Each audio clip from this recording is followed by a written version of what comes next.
నేను pseudo secularist కాదు. మూకమ్ముడి మత మార్పిడి జరుగుతుంటే ముఖ్యమంత్రికి తెలీదా?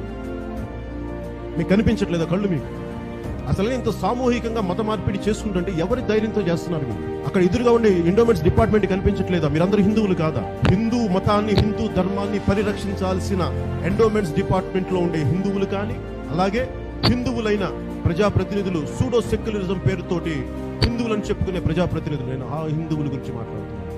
అంతేగాని ధర్మాన్ని పరిరక్షిస్తున్న హిందువుల గురించి కానీ, ధర్మాన్ని పరిరక్షించే హిందూ సంస్థల గురించి కానీ నేను మాట్లాడట్లేదు. ఇది నేను ఎలాంటి వాటికి నేను సిద్ధంగా సంసిద్ధతో ఉండే మాట్లాడుతున్నాను. 40 మందిని మత మార్పిడి చేశారు నేను కృష్ణా పుష్కర్ ఘాట్స్ లో. జగన్ రెడ్డి గారు 10 కిలోమీటర్ల ఇంటి దూరంలో ఎవరి అండ చూసుకొని చేస్తున్నారు ఇది? దీనికి ఉన్న మిగతా పార్టీలో ఉండే ప్రజాప్రతినిధులు ఏం చేస్తున్నారు? సూడో సెక్యులరిజం పేరుతో ఎందుకు మీరు కాము కూర్చున్నారు? హిందూ ధర్మానికి దెబ్బ తగులుతుంటే మీరు ఎందుకు మాట్లాడరు? ఓట్లు పోతాయనా మీకు? అందుకని దీన్ని దృష్టిలో పెట్టుకొని మీరు నా మాటలను వక్రీకరించి ఇలాంటి చేస్తే ఊరుకునే